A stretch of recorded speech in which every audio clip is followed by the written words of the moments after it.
కమ్మని చక్కెర పొంగలి ప్రసాదం కడాయి లేదా కుక్కర్లో సగం గ్లాసు పెసరపప్పును సన్నని మంటపై ఇలా కలర్ మారే వరకు వేయించి ఇందులో గ్లాస్ బియ్యం వేసి నిమిషం పాటు వేయించి నీటితో శుభ్రంగా కడిగి 3 గ్లాసుల నీళ్లు పోసి 3 విజిల్స్ వచ్చే వరకు ఉడికించాలి.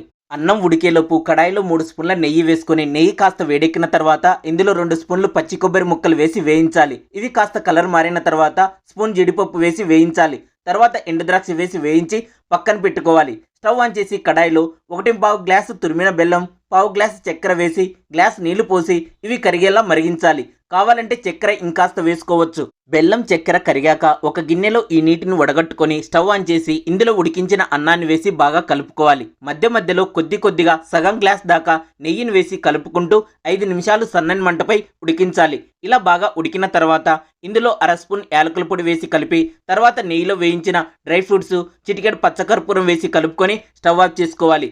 చక్కెర పొంగలి రెడీ.